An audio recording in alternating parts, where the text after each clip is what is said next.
Hi, Angela Miller here with Own Parenting. Welcome to the second video. Today we're going to talk about grounding and vibration, raising your vibration and what it means to have a low vibration. I'm also going to provide a couple very simple tools that you can do as a parent to help calm and center and ground yourself, raise your vibration, and also some really silly and fun activities that you can do at home with your kids in between serious activities, chores, homework, assignments, everything that needs to get done. And it can raise their vibration because let's be honest, even us as parents have a hard time recognizing when our vibration has gone low or we're ungrounded. We could talk about it afterwards, but in the moment it can be really hard to tell. And for our kids, they can't tell either. And so this is our power as parents to begin to recognize it for ourselves so we can then share with our kids and teach them the same tools to help them as they journey in their life. So let's start with what it means to be grounded. To be grounded, to be stable, to be clear-minded, to have good memory, to think clearly, to be in a positive, peaceful place in your mind. And to feel ungrounded, it's those times when you're feeling unstable. It's when fear and panic and division and hate and sadness, you kind of get stuck there. Ungrounded, you might also forget things, simple things like where your keys are at or appointments that you might have. Those type of things can happen when we're ungrounded. We just don't feel like we can think clearly or that we're feeling like we can move forward. We're just feeling out of it. And so when our vibration is low, generally we're ungrounded. When our vibration's high, we have a much better chance and easier way to ground ourselves.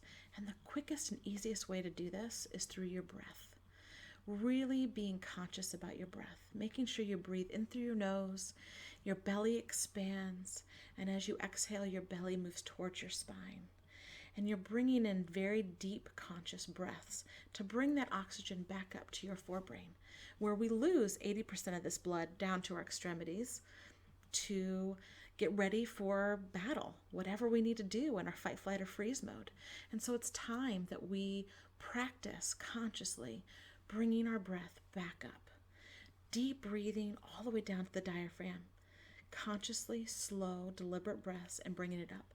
So in the middle of doing things in chaos in the home, stop and take some deep breaths. Just slow yourself down for a moment and count your breaths. Easiest and quickest and least expensive way to be able to ground and center and also begin to raise your vibration again. Another thing you can do is, even just in the background, is play some soft, relaxing music. Music has a great benefit in our auditory processing to be able to calm our nervous system. And when our nervous system is out of whack, that is part of the part of the grounded piece of who we are. When that is not working the way we need it to, we need to calm it down. We need to bring it back down to peace again. And so music in the background can be a very natural way to calm ourselves down. So when your kids are doing their work, while you're doing your work, having some soft music playing in the background. And I don't mean Sesame Street or toddler music, but music like meditation, Reiki, yoga music that is, there's no words with it, but there are just some sounds that are just peaceful and soothing to your spirit and your soul, and just letting it sink in and relax you. And it can be really beneficial when kids are doing their work because it can raise their vibration and help calm their nervous system. Another thing you can do that also is very good in the background of everything, when everyone's kind of in the middle of their chaos, that you don't have to consciously think about, is even having some essential oils. Lavender's really good. Palo Santo, some lotus oil is very good about calming and soothing the nervous system. And so you can have all of these things happening while everyone is doing their daily things throughout the day. And you don't have to be totally involved in doing it every single moment.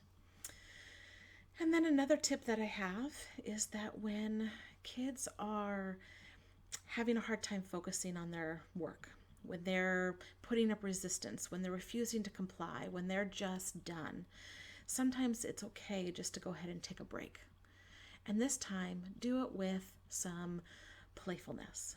Become silly. Everyone have a dance party. Dancing and music combo is a great way to raise your vibration. It gets you out of your head, it gets your physical energy moving throughout your body, and it helps your left and right brain talk to each other, and so you can kind of calm yourself down. It's soothing for the nervous system, it boosts your immunity, and it's just fun. And what a great way to connect with your kids as well. So take a break, put on some loud music, and just dance away. Get out your silks, get out your ribbons, your musical instruments if you have them, and just have a dance party, even if it's for 15-20 minutes, and then go back to the job, go back to the work, whatever you can do, bring it out. Using silly voices, or just playing freeze tag, or something that can be different. Just bring out some silliness, some playfulness, and it always brings up some joy with everybody and helps reconnect and reground ourselves back to the task we have at hand.